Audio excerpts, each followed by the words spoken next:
안녕하세요. 이번 영상에서는 GSAT를 공부하는 방법에 대해서 공유해볼까 합니다. 저는 2020년도 상반기, 하반기 둘 다 시험을 쳤고요. 상반기에는 불합격을 했고 하반기에는 합격을 했습니다. 인적성이나 NCS와 같은 필기시험을 처음으로 온라인으로 시험 쳤고요. 준비를 충분하게 하지 못했기 때문에 떨어진다고 생각을 했었어요. 하반기에는 서류 때부터 제대로 준비를 해서 한번 공부를 해보자 라고 마음을 먹었었고, 상반기의 경험을 거울 삼아서 하반기에 준비를 하기로 했습니다. 과거의 경험을 삼아서 조금 더 나은 결과물을 만들자라는 사자성어를 감고개금이라고 하는데, 저는 이 말을 정말 좋아합니다. GSAT가 온라인 시험으로 바뀌면서 서류 합격률이 정말 낮아졌죠. 서류 붙는 것부터 이미 조금 어려워진 것 같아요. 다소서를 포함해서 서류를 정말 잘 만드셔야지 GSAT 시험을 볼 수 있는 것 같습니다. 보통 서류 합격 후 한 4주에서 5주 정도의 공부 기간이 주어지긴 하는데, 이건 때에 따라 다르지만 저는 한 4주에서 5주 동안 정말 빡세게 공부를 했고, 그 전에도 공부를 했습니다. 서류가 합격한 이후에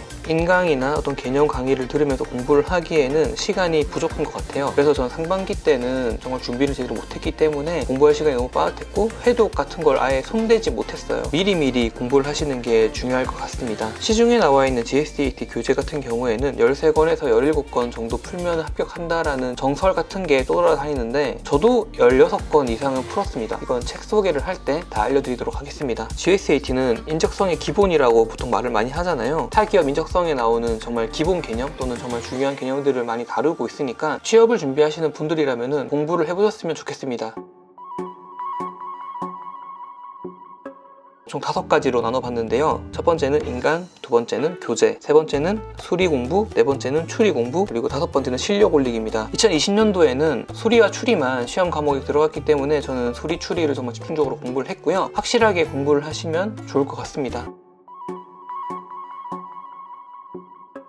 그러면 이제 인터넷 강의부터 이야기를 해보도록 하겠습니다. 저는 3가지 브랜드의 강의를 들었어요. 해커스, 위포트, 렌유인, 이 3브랜드의 강의를 들었는데, 보통 강의 구성이나 체계 구성을 같은 걸 보면은 기본서, 실전 모의고사, 봉투 모의고사, 그리고 파이널 모의고사까지 총 4단계로 나와져 있고, 각 브랜드마다 4단계의 강의를 다 듣고 공부를 한다면은 총 12권의 책을 받겠죠. 근데 여기서 더 보셔야 될 책들이 분명히 있으니까 꼭 책 부분에서 참고해 주셨으면 좋겠습니다. 첫 번째는 해커스인데, 해커스는 정말 정석 강의입니다. 모든 문제가 이렇게 풀면 된다라는 정석 개념을 다 알려줘요. 저는 강의 들으면서 진짜 이렇게 공부를 하면 되겠구나 라는 나름의 개념을 잡을 수 있었고, 문제 난이도나 계산이나 문제 퀄리티 같은 경우가 저는 좀 적당했던 것 같아요. 엄청나게 문제를 꼬우거나 한다기보다는 그냥 적당한 계산과 문제 난이도를 보면서 이 정도 풀면은 잘할 수 있겠다라는 감을 많이 잡았던 것 같습니다. 하지만 단점을 보자면은 상하반기 연속해서 공부를 한 것도 있겠지만 문제 유형이 거의 비슷비슷했던 것 같아요. 공부를 하기에는 좋지만 다른 책들과 비교했을 때에는 좀 단조로웠던 것 같습니다. 3단 논법에 대해서 강의를 들을 때에는 좀 문제를 이해하는데 어려웠지만, 다른 강의를 들으면서 저만의 문제풀이 방법을 확실하게 다졌던 것 같습니다. 3단 논법을 제외하고는 다른 부분에서는 확실하게 많이 배웠던 것 같고요. 정석 강의를 듣고 싶다면 해커스를 꼭 들어보세요. 두 번째는 위포트인데, 위포트는 제가 환급반을 신청했기 때문에 모든 강의를 다 들을 수 있었습니다. 위포트를 들으면서 좋았던 것은 정석과 실전 팁을 좀 많이 들었던 것 같아요. 빠르게 푸는 방법이라든지 팁 같은 것들이 좀 많이 공유를 해주시는데, 그런 방법에서 좀 좋았습니다. 다양한 문제 유형을 공부할 수 있었고, 강의 퀄리티는 두말할 거 없이 너무 좋았던 것 같아요. 리포트 책을 풀어보셨던 분들이라면 다 공감하실 건데, 일단 추리가 정말 어렵습니다. 파이널 모의고사에 나오는 추리가 정말 어려웠는데, 내가 실력이 부족해서 못 푸는 게 아니라 문제가 좀 어려우니까 확실하게 실력을 늘리고 문제를 풀어야겠다라고 생각하시면 좋을 것 같아요. 해커스 같은 경우에는 모든 문제를 해설해 주시는데, 리포트는 모든 문제를 해설해 주시진 않더라고요. 내가 몰랐던 문제가 분명히 있는데 질문을 한다거나 다른 방법을 써야 된다는 단점이 좀 있었던 것 같습니다. 그리고 이제 세 번째는 렌유인인데요. 저는 상반기 때는 렌유인 강의를 듣지 않았는데 하반기에 렌유인 강의를 들었습니다. 상하반기의 가장 큰 차이가 렌유인 강의인데, 일단 렌유인 강의가 저는 좀 많이 좋았던 것 같아요. 물론 개인차가 있겠지만 제가 렌유인 강의에서 가장 마음에 들었던 것은 기초부터 심화까지 모든 과정을 다 배울 수 있다는 게 좋았습니다. 해커스나 이포트 같은 경우에는 문제를 주고 거기에 맞는 개념을 알려준다면은, 렌유인은 어떤 유형에 대해서 기초부터 심화까지 난이도를 올리면서 강의를 해주시더라고요. 특정 유형에서 문제 풀이법을 바꾸지 않고 쉬운 문제부터 어려운 문제까지 다 공부할 수 있어서 개념 다지기에는 가장 좋았던 것 같습니다. 그래서 저는 수업 방향이 무엇보다 마음에 들었고요. 특히 문제 원리나 이론, 수리에서 응용수리나 또는 추리에서 개념을 잡는데 정말 도움이 됐던 것 같아요. 딱 강의를 다 듣고 나서 이런 방식으로 하니까 문제가 어려워지구나 라는 것을 알았습니다. 단순히 문제를 많이 푸는 게 아니라 문제가 어려워지는 원리라든지 문제를 푸는 원리에 대해서 많이 배울 수 있었던 것 같아요. 이 수리에서 또 선생님의 코너 속의 코너가 있는데 생각보다 꿀팁이 많으니까 꼭 듣고 많이 배우셨으면 좋겠습니다. 렌요인의 좀 아쉬웠던 점은 문제가 오타가 좀 있습니다. 그래서 실전 모의고사를 풀 때 오타를 좀 발견했었는데 그런 오타는 그 점호표를 참고해서 바로바로 수정을 해주시니까 내가 문제를 잘못 풀고 있는지 아닌지 뭔가 좀 이상한 게 있다면은 오타인지 꼭 점검을 해보셨으면 좋겠어요. 그리고 이제 세 브랜드 모두 공통점이 있는데 저는 연달아서 공부를 해서 그럴 수 있겠지만 전기의 파이널이나 봉투 모의고사에 있던 문제들이 그 다음 시즌에 실전 모의고사 문제로 나오더라고요. 연속해서 공부를 하시면 분명히 중복되는 문제가 있을 수 있으니까 참고해서 공부를 하시면 좋을 것 같습니다. 강의를 추천하는 순서는 렌유인, 해커스, 그리고 위포트 순으로 공부하시면 좋을 것 같아요. 수준이 다를 수 있겠지만 저처럼 노베이스였던 분들이라면 이 순서대로 공부를 하시면 분명히 효과를 보실 것 같아요. 책이나 문제 난이도를 보자면은 수리 같은 경우에는 솔직히 제가 상중하로 나눴지만 거의 비슷비슷한 것 같습니다. 계산력을 좀 필요로 하긴 하지만 풀만하다 수준인 것 같아요. 하지만 추리 같은 경우에는 위포트가 좀 상당히 높고요. 하지만 그만큼 문제가 어렵게 나왔을 때 대비를 할 수 있는 장점이 있습니다. 위포트가 추리에서는 가장 높고 나머지는 좀 비슷한 것 같아요. 공부를 하실 때 참고해서 나에게 맞는 강의를 잘 선택했으면 좋겠습니다.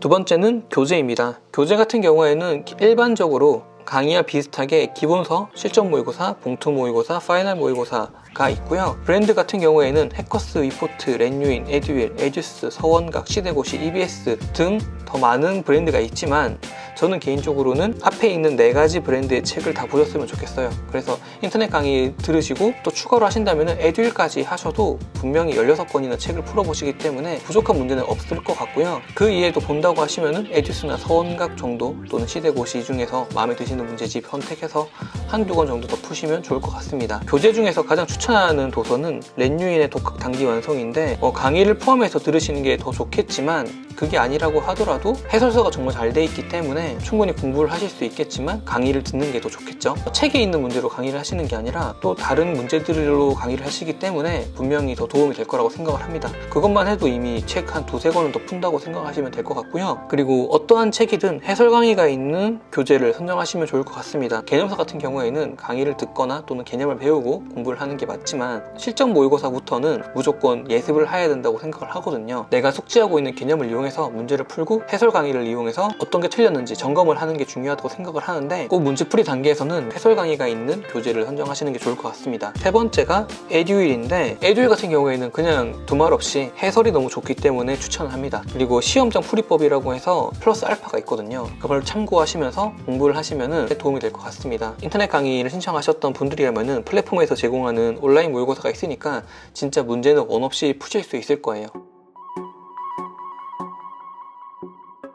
그리고 이제 세 번째는 수리 공부 방법입니다. 이번 영상에서는 약식으로 다루기 때문에 제가 어떠한 개념이 더 중요하고 어떠한 개념을 꼭 알아야 되는지는 말씀드리지 않겠지만 수리를 공부할 때 진짜 알아야 될 개념들이 있고 알면 좋은 개념들이 있고 조금 더 활용했을 때 시너지를 볼 수 있는 개념들이 있어요. 또 다른 주제로 영상을 만들 테니까 기다려 주시고요. 일단 대략적으로 수리를 공부할 때 제가 좋았던 방법들에 대해서 공유해 볼까 합니다. 수리 과목은 어떠한 기업이든 간에 응용수리와 자료 해석이 있는데 응용수리는 풀이법이 있습니다. 렌유인 강의를 들어보신다면 분명히 풀이법이 있으니까 꼭 참고해 보시고요. 그리고 두 번째는 숫자 계산 연습인데 어떠한 특정 브랜드의 책을 사서 숫자 계산만 하라는 게 아니라 문제를 풀 때 끝까지 계산하는 습관을 가지시면 좋을 것 같습니다. NCS 영상에서도 말씀을 드렸지만 끝자리만 비교해서 문제를 푸는 게 있어요. 하지만 그런 거는 시간을 재고 문제를 풀 때만 그렇게 하시고 평소에는 끝까지 계산하시는 게 중요합니다. 그리고 숫자 비교, 대수 판단, 퍼센트 계산과 같은 어떤 트릭 같은 게 있잖아요. 유튜브나 다른 플랫폼에서도 많이들 강조하시는 방법들이 있는데 중요하기는 하지만 너무 맹신하지는 않으셨으면 좋겠습니다. 그리고 정말 중요한 거에 대해서 이야기해볼까 해요. 저는 시간이 정말 많이 부족했었는데 공부를 할 때 때문에 시간이 부족할까라고 생각을 정말 많이 했고 피드백을 한 결과 정말 중요한 개념만 5가지로 뽑아봤습니다. 첫 번째는 그래프, 표, 그리고 자료 위치를 찾는 겁니다. 보통 우리가 수학 문제를 풀 때 계산 때문에 시간이 오래 걸린다고 생각하시는 분들이 많은데 계산보다는 자료가 어디에 있는지 또는 어떤 숫자를 봐야 되는지 그런 걸 찾는 데 더 시간이 오래 걸리는 것 같아요. 실제 시험을 쳐보신다면 아마 제가 무슨 말 하는지 공감이 되실 텐데 단순히 퍼센트를 계산하거나 수치 비교를 하는 거는 모의고사는 시간이 그렇게 오래 걸리지 않아요. 하지만 자료를 찾고 그래프에서 어디를 봐야 되고 표에서 어떤 걸 봐야 되는지를 찾는 연습을 안 하신다면 분명히 시간이 오버될 거고, 그런 게 쌓이고 쌓이면서 전체 시간 동안 문제를 푸는 개수가 줄어들 거예요. 그리고 두 번째는 숫자 읽기입니다. 일반적으로 우리가 쓰고 있는 체계와 문제에서 나오는 숫자 구성 체계는 다르잖아요. 네 자리로 끊어서 읽는 게 익숙해져 있는데 문제에서는 세 자리로 끊어서 읽어야 되니까 숫자로 나오면은 꽤 와닿지 않지만 한글과 섞여서 나왔을 때에는 되게 시간을 많이 잡아먹거든요. 문제를 푸실 때마다 숫자는 읽는 연습을 해주셨으면 좋겠습니다. 그리고 세 번째는 숫자의 의미 부여하기입니다. 어떠한 그래프나 표를 보고 이게 몇 프로 되겠다, 대충 이게 총계에서 몇 퍼센트 차지하겠네,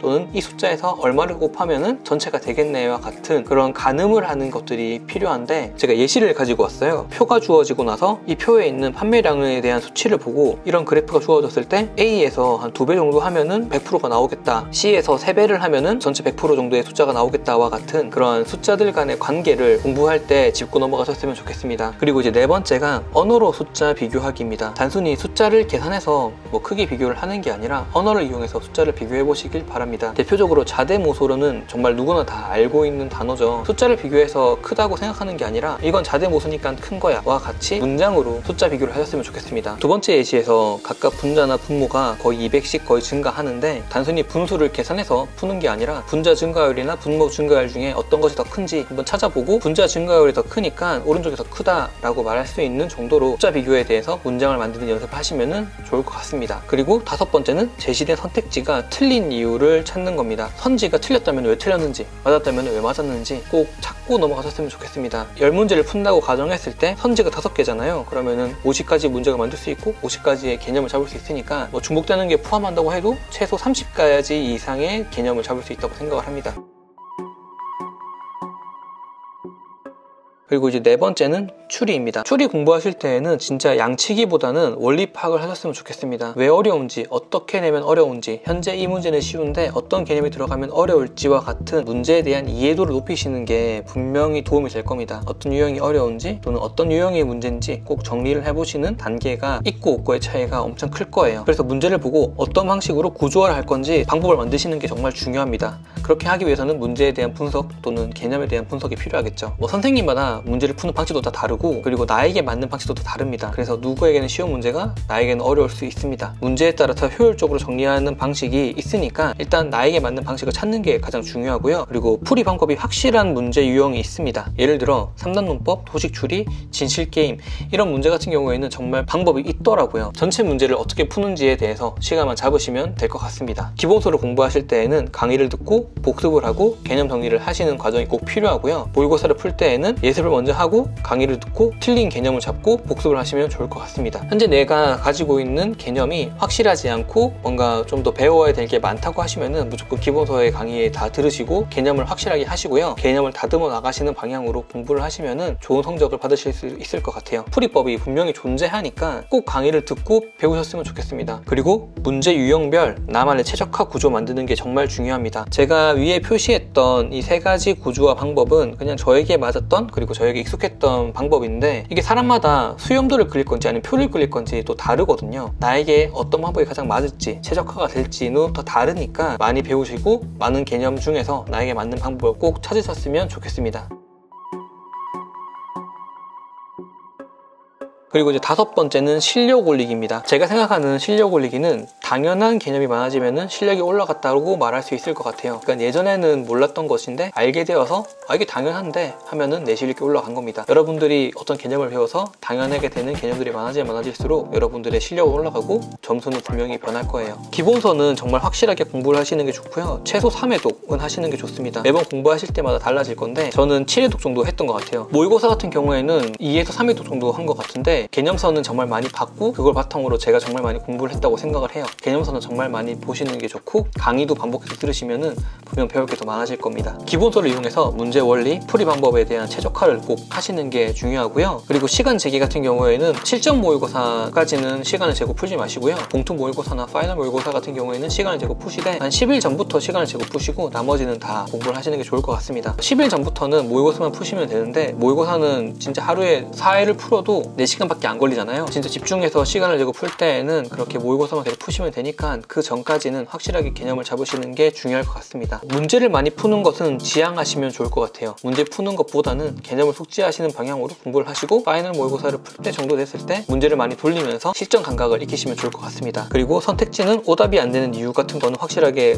공부를 하시고 한 문장으로 표현해 보셨으면 좋겠어요. 이 선택지는 이래서 안 돼와 같은 한 문장으로 표현을 해보시고 이 선택지에서 이게 바뀌면 답이 될 수 있어 와 같은 정답으로 바꾸는 연습까지 꼭 해보셨으면 좋겠습니다. 그리고 시간을 재고 정말 풀고 싶으시다면 한 해분의 모의고사를 80%까지 시간 재지 않고 풀었을 때 맞추실 수 있다면 그 이후에 시간을 재면서 줄여가셨으면 좋겠어요. 생각보다 시간을 재지 않고 풀어도 실수하시는 부분이 많을 거예요. 문제를 풀 때 꼭 선택지를 잘 보셔서 개념을 많이 공부하시고요. 그리고 추리 같은 경우에는 꼭 최적화된 풀이법을 만드시면 좋을 것 같습니다. 온라인 시험이잖아요. 그래서 책에다 푸는 거는 지향하시고 사진을 찍어서 PDF 파일을 만들어서 태블릿을 이용해서 공부를 하시거나 모니터에서 문제를 띄워놓고 공부하시는 온라인 시험 대비까지 하시면 좋을 것 같습니다. 테스트 용지는 분명히 뭐 인터넷 플랫폼이나 또 자료가 많으니까 뽑으신 다음에 문제를 푸실 때에는 테스트 용지에 풀어보시는 게 좋을 것 같습니다. 칸의 크기가 있기 때문에 그 칸에 그 문제를 다 푸는 연습도 정말 중요할 것 같습니다.